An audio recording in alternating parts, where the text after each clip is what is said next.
Zdi se, da je Brian Hooker na prostosti.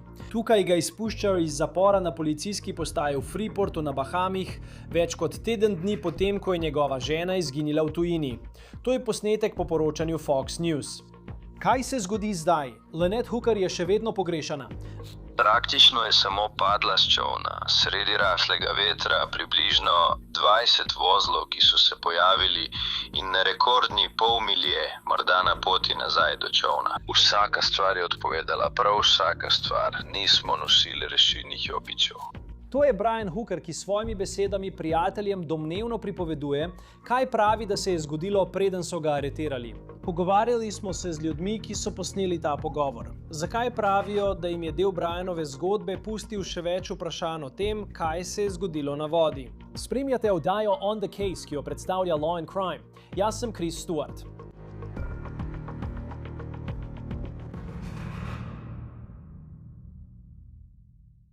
Hej fantje, najprej hvala, ker spremljate to epizodo oddaje On the Case. To zgodbo vam lahko predstavimo zaradi našega izjemnega partnerja, Morgan & Morgan. Obstaja razlog, zakaj je oddaja On the Case ena izmed najboljših oddaj o resničnih zločinih na YouTubu. In obstaja razlog, zakaj sta Morgan & Morgan že več kot 35 let največja ameriška odvetniška družba za odškodninsko pravo. Borijo se za ljudi in so svojim strankam izterjali več kot 30 milijard dolarjev. Dokaz je v njihovih rezultatih. Več kot 1000 odvetnikov v 100 pisarnah po vsej državi je zaposlenih pri Morgan & Morgan. To je kot da najamete vojsko, ki se bo borila za vas. Ekipo, ki se bo močno trudila, da svojim strankam zagotovi odškodnino, ki si jo zaslužijo. Vse odvetniške pisarne niso enake. Če najamete napačno odvetniško pisarno, ste lahko poraženi, še preden sploh začnete. Če se vam kdaj zgodi poškodba, lahko preverite Morgan & Morgan. Njihova provizija pa je brezplačna, razen če zmagate. Za več informacij obiščite forthepeople.com/otc. Kliknite lahko spodnjo povezavo ali skenirate to QR kodo na vašem zaslonu. No, nocoj Brian Hooker zapušča policijsko postajo na Bahamih, kjer je preživel konec tedna, potem ko so ga aretirali v povezavi z izginotjem njegove žene. To je Hooker s svojim odvetnikom ob sebi pred policijsko postajo v Freeportu. To poroča Fox News. Brian je bil v policijskem pridržanju od prejšnjega tedna, saj so ga aretirali v okviru preiskave izginotja njegove žene Lynette Hooker. Zdaj je Brian preko svojega odvetnika povedal, da je nedolžen in da pri izginotju Lynette ni bilo nobene kaznivega dejanja. Njegov odvetnik, Terrell Butler, je nocoj novinarjem povedal, da policija nima nobenih dokazov in da ni imela druge izbire, kot da izpusti njenega klienta. Vsi smo na nogah, pravzaprav nihče ni v redu, mislim, ona je bila najboljši del tega razmerja, iskreno, veste, in ohranjam upanje, to je vse, kar imam. Veste, in neverjetno je. Zdaj to je Brian, z njegovimi lastnimi besedami, po telefonu s prijateljem potem, ko je Lynette izginila v noči na 4. aprila. Ta pogovor naj bi bil domnevno posnet, preden je bil Brian nekaj dni kasneje areteran. In prav kmalu boste slišali par, ki je posnel ta pogovor. Prijatelja Briana in Lynette Hooker. Hookerjeva živita na svoji ladji Soulmate in svoje življenje dokumentirata na družbenih omrežjih, ko plujeta do nekaterih najlepših plaž na svetu. Zgodaj v ponedeljek zjutraj nam je Brianov odvetnik povedal, da ga je policija ponovno prosila za zaslišanje glede tega, kaj se je po njegovih besedah zgodilo z Lynette v soboto zvečer. In to je bil njegov drugi uradni policijski razgovor, odkar je bil v priporu. Njegov odvetnik nam je povedal, da lahko policija Briana zadrži le do približno 19:30 v ponedeljek zvečer, ne da bi ga obtožila. In ta rok je minil. In Brian je bil izpuščen in nobena obtožba ni bila vložena. Po izpustitvi Briana Hookerja iz policijskega pridržanja danes večer je kraljeva bahamska policija izdala to izjavo. V delu je pisalo, da so tožilci zahtevali, da se v tem trenutku ne vloži nobenih obtožb, dokler ne bodo zaključene prihodnje preiskave. To so slike, ki nam jih je poslal Brianov prijatelj in trdi, da jih je Brian zajel s posnetkom zaslona kraja, kjer naj bi izginila Lynette. In lahko vidite, da prikazuje pot, po kateri naj bi šel Brianov čoln, označeno z rdečo črto. Blaine Stevenson, ki je posnel ta video, nam je povedal, da je bila voda tam, kjer je Brian rekel, da je Lynette izginila. Domnevno padla iz tistega čolna, razmeroma plitva, globoka med 4 in 7 čevljev, odvisno od plime. To naj bi po poročanju povedal svojemu prijatelju po telefonu o tem, kaj se je zgodilo. Brian je rekel, da je z Lynette odšel s tem čolnom okoli 19:30 zvečer. Bila sta v baru. Poskušala sta se vrniti na svojo jadrnico v precej težkih razmerah. To je tisto, kar je povedal. V bistvu je samo odskočila s čolna sredi manjšega sunka vetra, približno 20 vozlov vetra, ki se je pojavil. In na približno 3,5 milje dolgi poti nazaj do čolna in ni uspela. Vsaka stvar, nismo nosili rešilnih jopičev. Bil je sončni zahod in sonce je zašlo. Približno 10 minut potem, ko je padlo v vodo. Varnostna vrvica za izklop motorja je bila pri njej, ker ni bil pripet na nič ali nikogar. In imela je rezervni ključ za dingi v svoji vodotesni vreči, ki je bila z njo. Torej, spet, ti pogoji so bili daleč od idealnih, da bi poskušala priti do njihove ladje z 8,5 čevljev dolgim pomožnim čolnom z motorjem zadaj. Veter je pihal s hitrostjo do 40 km/h. Veter je tako hitro razdvojil, da mislim, da je poskušala priplavati nazaj do jadrmice, nazaj do najine jadrmice, ki je bila verjetno, ne vem, kakšnih 1000 jardov stran ali nekaj tasga. Ampak valovi so bili visoki 1 meter. Jaz pa sem poskušal namestiti vesla in eden od zatičev na veslih se je zlomil in je padel čez rob. Ves čas sem jo klical in zaklical sem mi, da sem zgubil njeno veslo in vrgel sem sidro ter zasidril čoln. In samo, kričal sem, nisem jo več videl, bilo je, luna še ni všla in valovi so delali svoje in mislim, da sem jo videl 2-krat. Vrgel sem mi plavalno blazino, na kateri smo sedeli v čolnu, takoj potem, ko je padla noter, ampak nisem vedel, nisem mogel povedati, ali jo je dobila ali ne. Iskali smo blazino skupaj z ekipami za iskanje in reševanje. Neverjetno je, kako majhen je človek v skoraj meter visokih valovih in pri 25 vozlih vetra. Tako da po uri klicanja nisem nikoli slišal. In motorni čoln je pripeljal mimo in z mobilnim telefonom sem mahal z lučko, mimo so šli tako hitro, da sploh niso nič opazili. In potem je še eden pripeljal takoj za njim, približno 5 minut za njim, takrat sem že zagrabil signalne rakete. Imel sem 2 signalni raketi in mislim, da niso videli signalnih raket.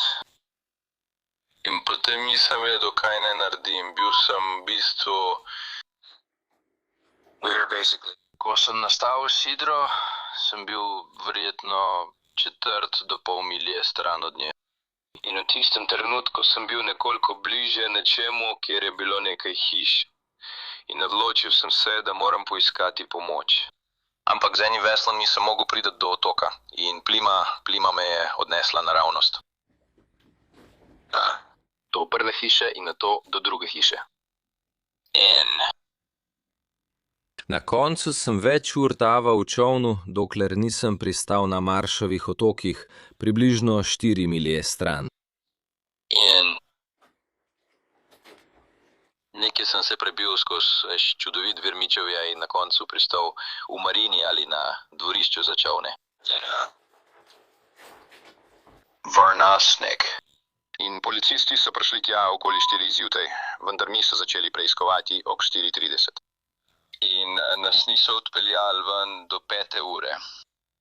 In do takrat je bila ona v vodi že 8 ur in do polnoči sem že paničaril. Ker nihče ni prihajal po mene. Če nihče ni prihajal po mene, je to zato, ker se nihče ni poškodoval in tako.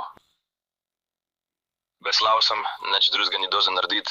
Poskušal sem pristati na otoku čim bliže tistemu dvorišču za čolne, bila je kar dobro narejena. Zdaj pa tukaj je, kar ne bi Brian povedal o tem, da ga je policija morda opazovala pred aretacijo. Policisti me seveda zdaj temeljito preiskujejo, prišli so in privezali čoln. Danes sem ravno dobil čoln nazaj in pripeljal ladjo nazaj v pristanišče, od koder je bila zasidrana. Zdaj moram namestiti neki stikal, da bom lahko sam upravljal čoln in opravil lastno iskanje, vendar si ga ne morem izposoditi. Ja, to je zgodno. Imamo pa obalno stražo, iskalno-reševalno ekipo Hopetown. Bahamske obrambne sile so bile danes in včeraj na terenu, tako bo tudi jutri isto in spet. Preprosto ne vem. Ne vem, kaj veš, mora biti jutri, verjetno. Mislim, da bodo verjetno prekinili iskanje, ko pride vreme. In v trenutku bomo govorili z osebo, ki je posnela ta pogovor. In govorili bomo o tem, zakaj pravi določene stvari, če si mornar, preprosto nima smisla. Danes so me vprašali, policisti so me poklicali in vprašali, kako dolgo bom na Bahamih. Dobil sem ženo nazaj in to je moj cilj. Vse sem odpovedal, zaradi česar bi se morali vrniti domov in bom podaljšal svojo vizo ter ostal tukaj. Tako da te bom o tem obveščal, ampak ja, mislim, podnevi sem se trudil ostati stoičen, ker je ona močna. Mislim, ona je redna plavalka, ni ravno športnica ali kaj takega, ampak je odločna. In imela je v rokah signalno pištolo, ki sem jo spustil po enem od bokov proti krmi. In čoln, toliko sem se ukvarjal s čolnom, približno 5 ali 6-krat sem moral izčrpati kokpit, ampak tudi notranjost je bila mokra. In tako...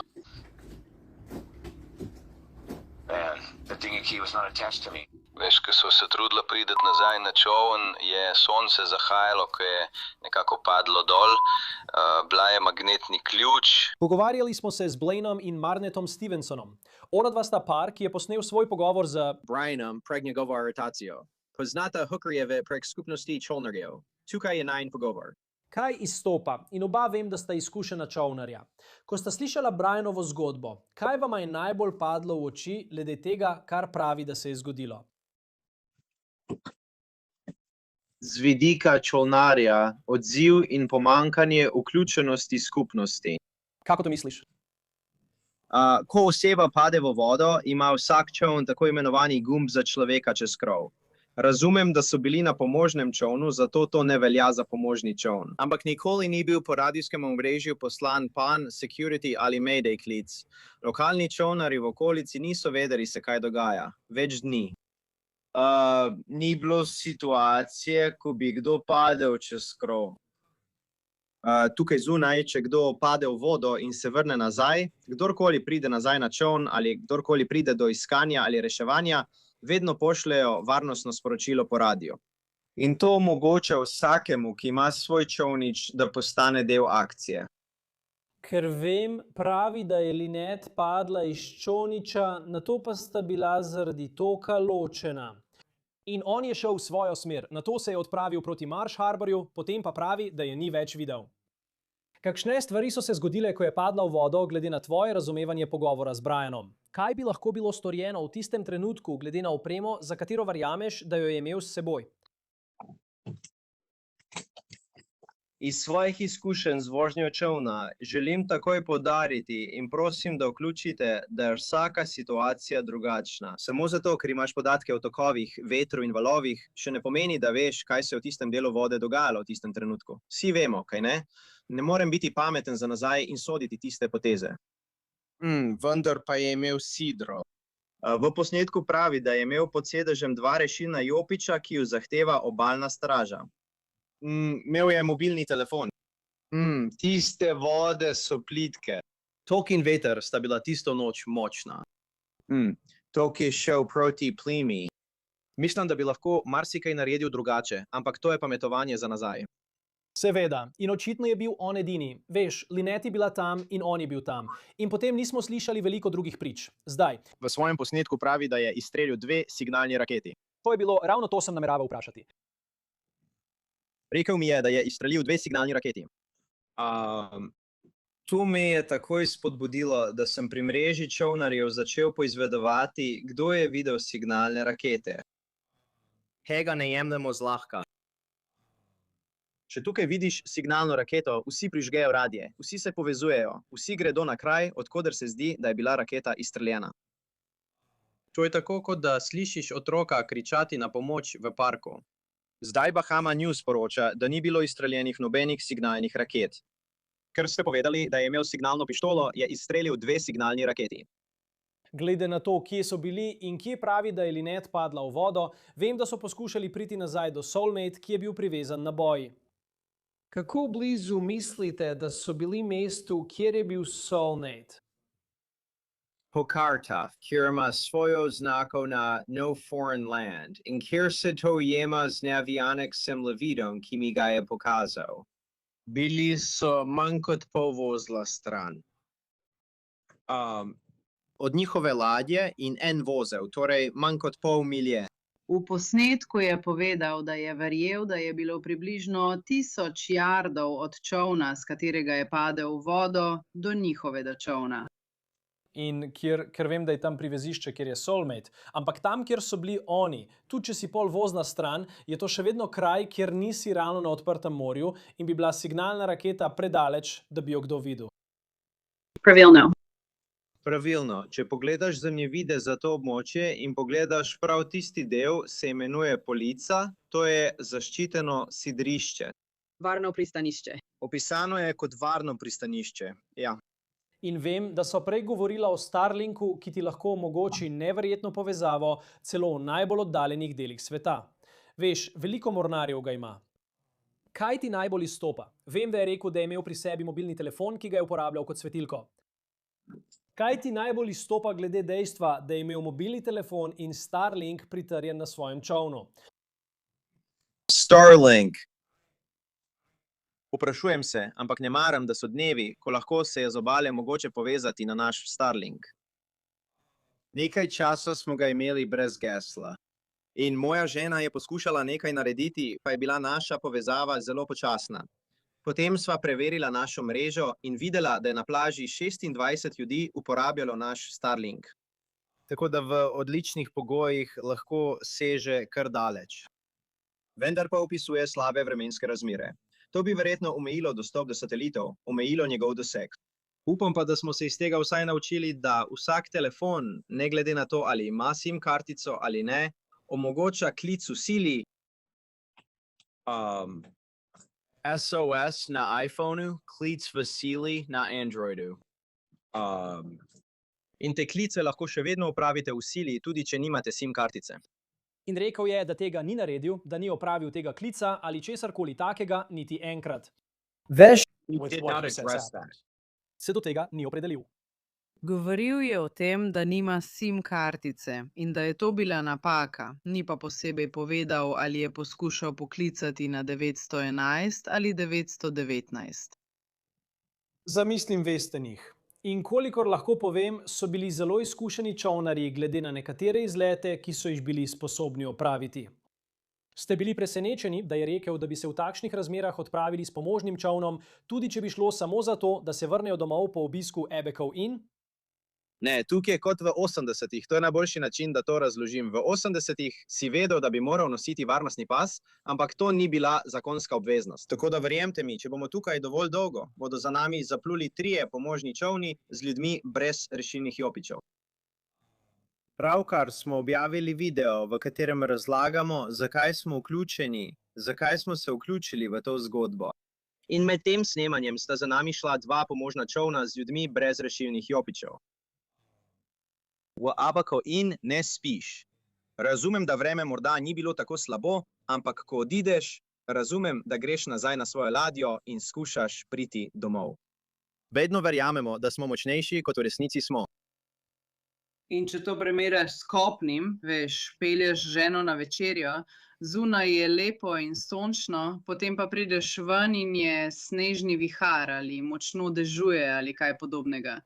Ne boš kar ostal v restavraciji. Šel boš domov. Ja, razmere morda niso najboljše, morda tega nisi pričakoval, ampak moraš iti domov. Tako da, mislim, razen če je orkan, v tem primeru ne bi pričakovala, da je kdo zunaj. Boš pač šel domov in upal na najboljše.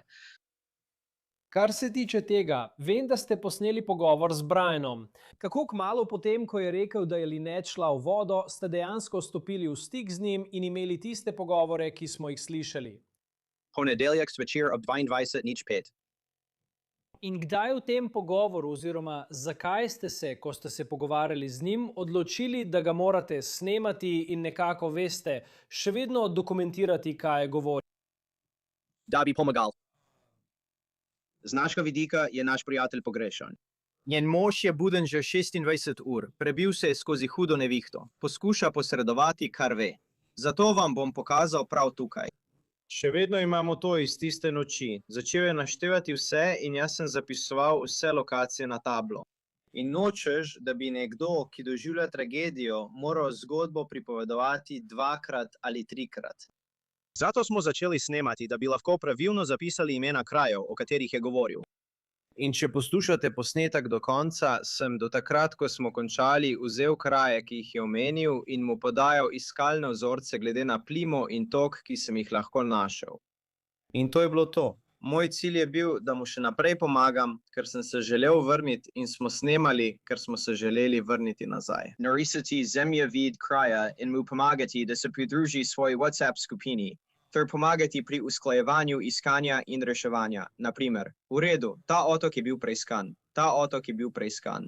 To je tisto, kar si še vedno želimo zdaj, saj ne vemo, kateri otoki so bili preiskani. Trenutno ne vemo, kako poslati čolnarje, da bi pomagali. Razumem, da je večina ljudi obupala in misli, da je ta situacija končana. Ampak vsako leto slišimo zgodbo o nekom, ki mu uspe preživeti kljub izjemno majhnim možnostim. Če bo komu uspelo skozi to, bo to Linet. Tako da so trenutno v območju čolnarji, ki lahko preiskujejo otoke. In za primerjavo, tudi mi še nikoli nismo bili na Abakosih s svojim čolnom. Tako da, ko omenja te kraje, pravzaprav ne vemo točno, kje so.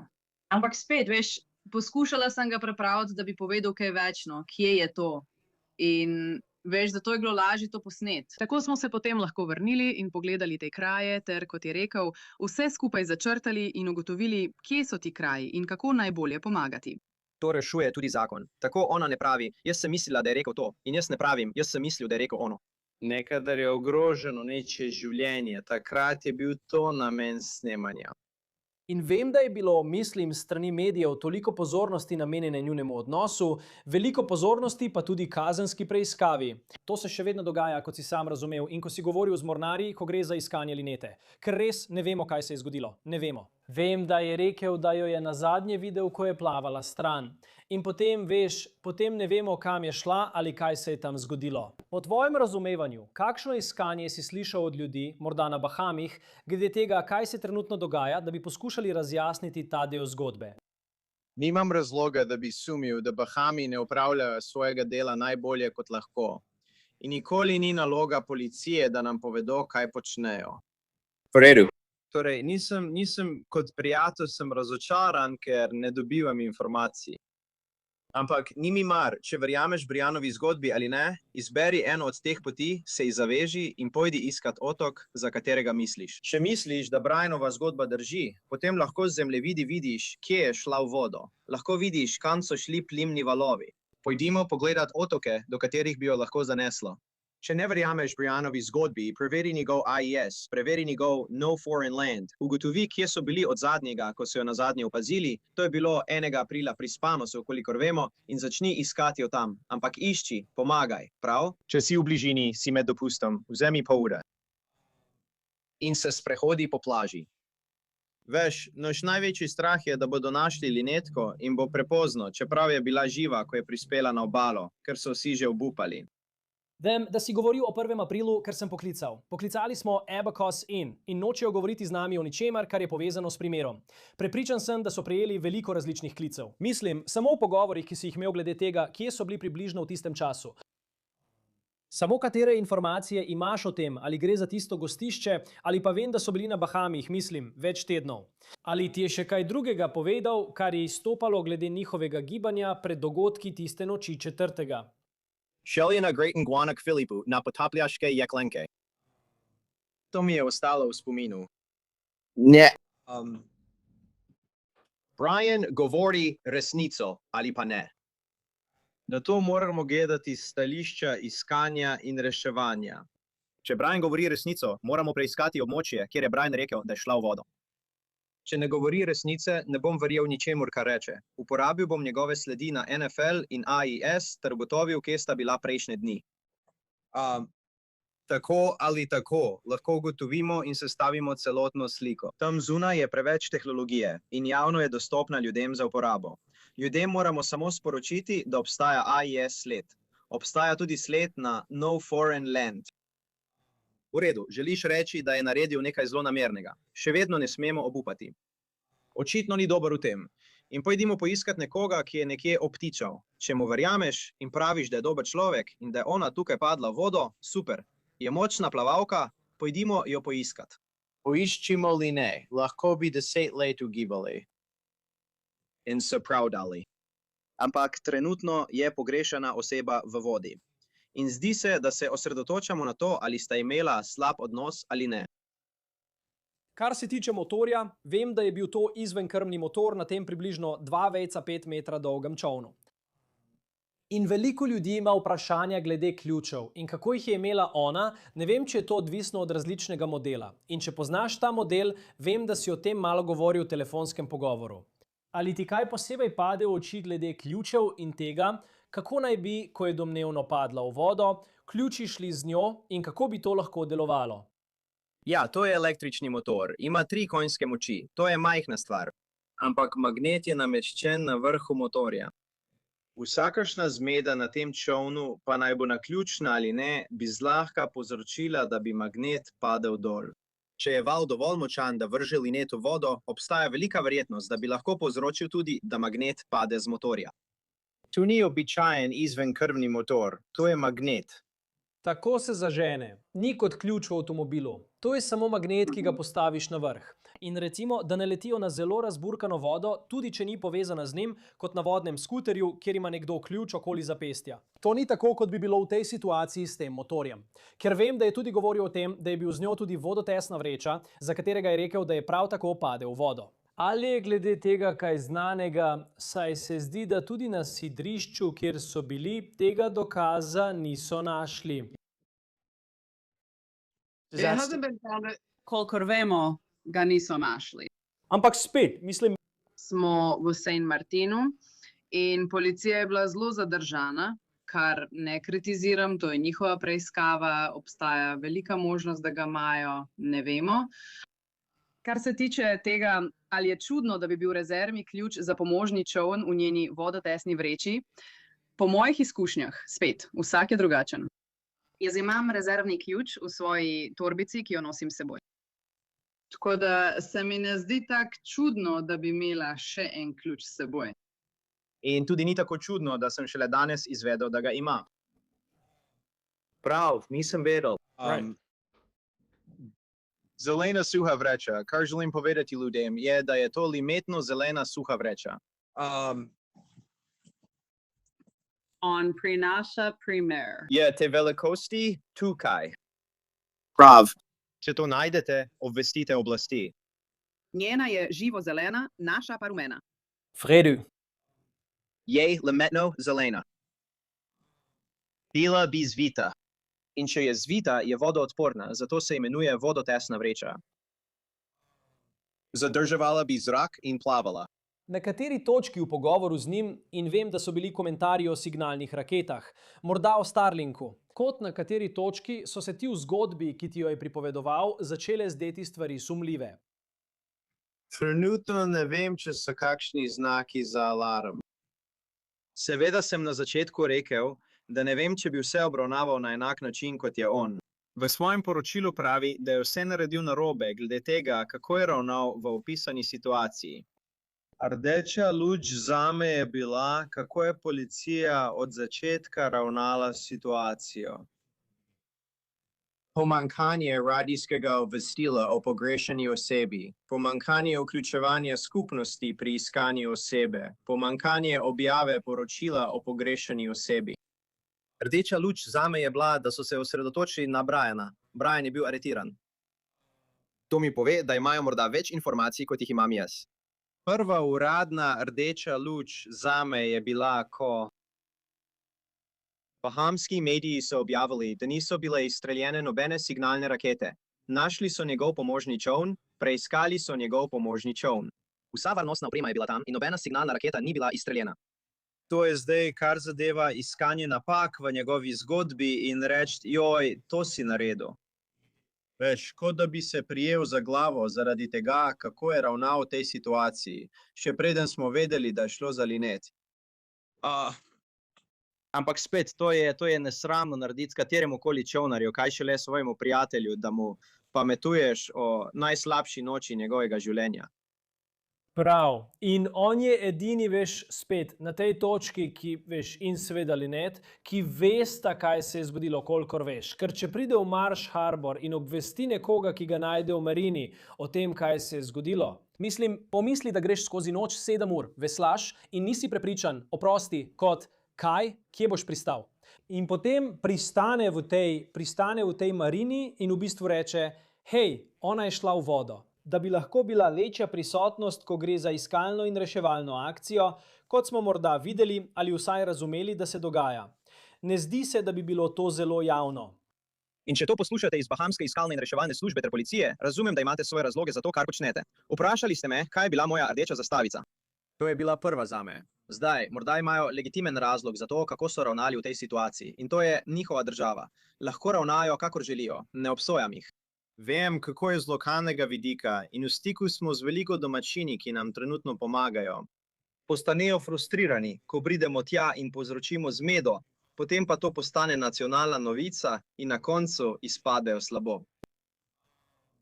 Ne, to ni naš namen. Vsi, s katerimi smo se pogovarjali tukaj v mreži Coconut Network, so bili do nas izjemni, so nam pomagali in so nam pomagali povezati nekatere informacije. In to smo lahko predali naprej. Ampak ja, rekel bi, da odziv ni ustrezal situaciji. In ali sem kaj spregledal, ali pa je kaj, kar bi želeli, da ljudje vedo o tem paru, o vašem odnosu z njima, kar veste o njiju, ali pa samo o tem, kar slišite o tej situaciji. Ker vem, da je skupnost čolnarjev zelo povezana skupnost, saj živite na vodi in pazite drug na drugega. Kar bi želel, da ljudje vedo, je, če vam je mar in želite biti vključeni, če spremljate novice in želite odgovore. To se sliši kot najbolj neumna stvar, kar sem jih kdaj rekel, ampak pojdite v komentarje. Prejdu. Tam so bili čolnarji, ki so bili zasidrani tik za njim in vam lahko povedo o vremenu in vzorcih, lahko vam povedo marsikaj. Vsak dan srečujemo ljudi, ki stopajo v stik z nami in lahko potrdimo, kdo so, ime njihovega čolna in da so bili tam v tistem času, pa niso imeli pojma, da se to dogaja. Torej, če želite pomagati, se vključite, preiščite otok. Tam zunaj je kakšen piflar, ki lahko nariše poti tokov in vetrovne smeri. Veste, tam zunaj so ljudje, kot smo mi, ki lahko to sestavijo na zemljevidu in pomagajo. Nočem, da bi ljudje obupali, ker je v priporu in mislijo, da je on to storil. Zdaj ni čas za to. Ena stvar, ki bi jo moral vprašati prej. Kako plitvo je na območju okoli njegovega čolna? Okoli njegovega čolna je zasidran v vodi globoki 8 do 10 čevljev. Celoten odsek tam ima tako globino. Morsko območje zaliva Abaco med Lovers in Abaco je globoko med 3 in 10 čevlji. Preučeval sem karto proti južnemu delu. Tam je območje, ki je globoko 23. In ko se približuješ Hopetownu, je nekaj območij, ki so globoka med 13 in 15, vendar je to zelo plitvo vodno telo. Tako da so določena območja, kjer se ob oseki dejansko oblikujejo peščene plitvine. Torej, mislim, dovolj je plitvo, da se te lahko oblikujejo, ko nastopi oseka. Tako da je tudi veliko zelo plitvih območij.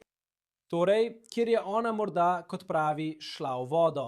Ne govorimo o tem, kako globoko bi bilo tam okoli. Lahko pokažeš sliko? Mislim, da točno tako. Mislim, da piše 4 čevlje in 6 palcev. 4 čevlje in 6?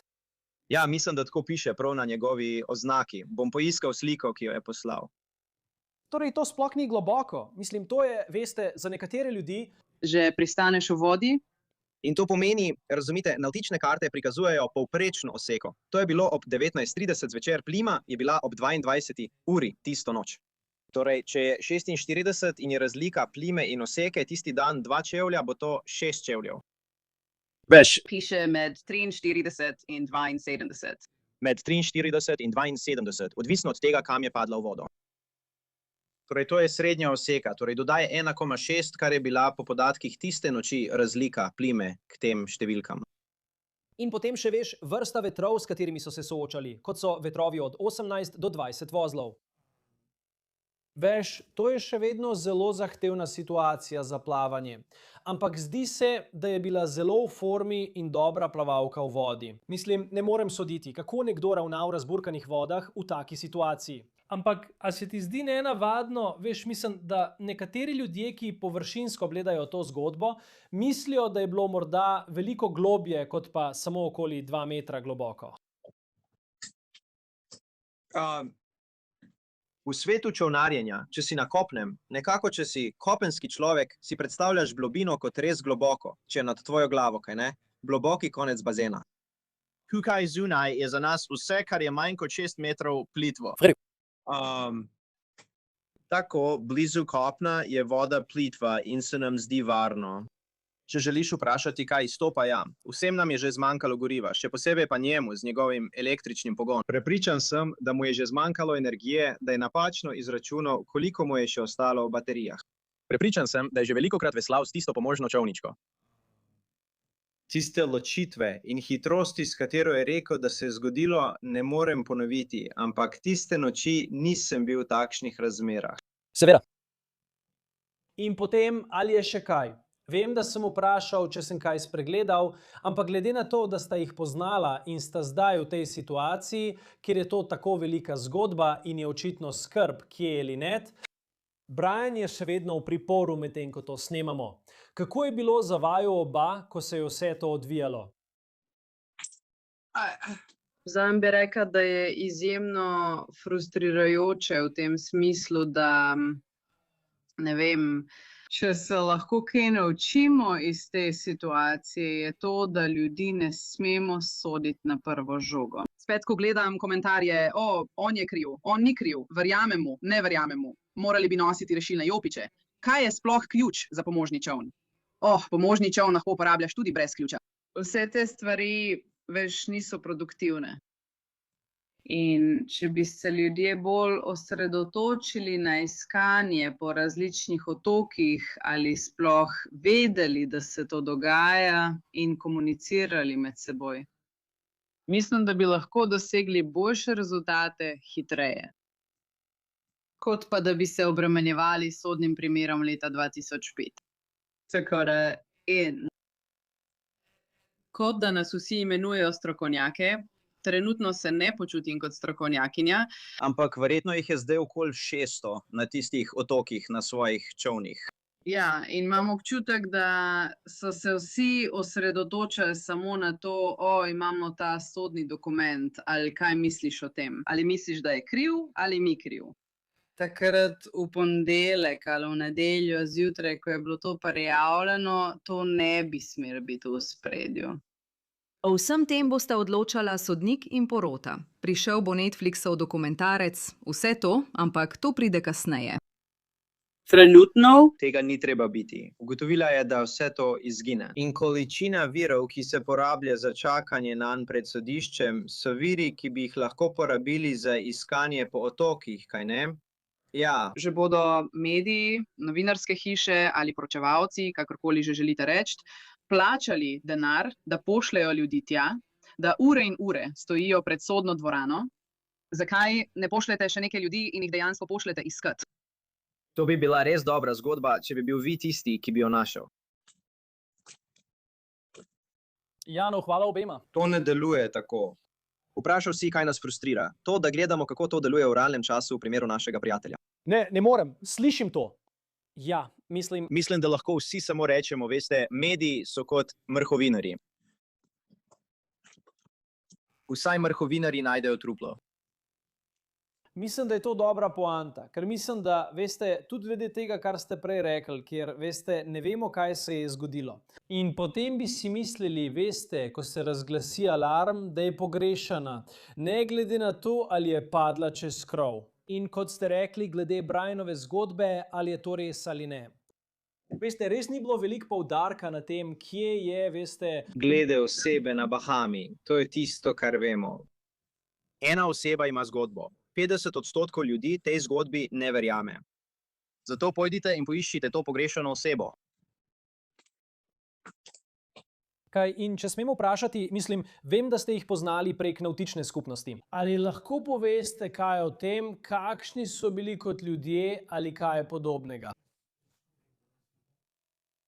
Vanet je zelo spretna, zelo je zabavna, duhovita in odločna. Veliko sva se pogovarjali o šivanju. Verjeli ali ne, na čolnu je dejansko ogromno šiviljskih projektov. Naj bo to šivanje jader, prevlek za jadra ali prevlek za okna, pa tudi veliko kuharskih receptov. In bila je res zabavna oseba, bila sta zelo radodarna človeka. Bilo je nekajkrat, ko mi kot mornarji večinoma nimamo avtomobilov, in bila sta tako prijazna, da sta nam enkrat posodila svoj avto, da smo lahko lažje opravili opravke. Tako da, ja, mi smo kupili potapljaške jeklenke, na koncu sta jih kupila tudi ona dva. Tako da, kot si rekla, ona je res dobra plavalka, oba imata potapljaški certifikat in se lahko potapljata. Zelo sta samostojna in dobra mornarja, v smislu, da znata na čolnu sama poskrbeti za veliko stvari. Ne vem, če želiš kaj dodati. In moj odnos z Brianom je bil predvsem tehničen. Veš, kot mornarji se vedno srečujemo z električnimi ali mehanskimi težavami in potem sem ga poklical. Rekel bi mu, hej, imaš kaj izkušenj s tem? Moja vodna črpalka dela tole. Kaj misliš? Poklical bi me, ker namešča sončne panele in želel je vedeti, kaj si mislim o tem. In kako bi to pritrdil ob bok svojega čolna? Veš, nič v tem pogledu ni omembe vredno, nič omembe vrednega. Ja. No, hvala obema, da sta govorila z nami. Vem, da to ni lahko obdobje. In veste, vem, da je vaša prijateljica pogrešana in upamo, da bomo dobili odgovore, kje je, ter še vedno upamo, da je tam zunaj in da jo lahko najdemo. To je vse za oddajo On the Case, ki jo predstavlja Law and Crime. Naročite se na nas na YouTubu in Spotifyju. Prav tako nas lahko spremljate na Peacocku. Sem Chris Stewart, se vidimo naslednjič.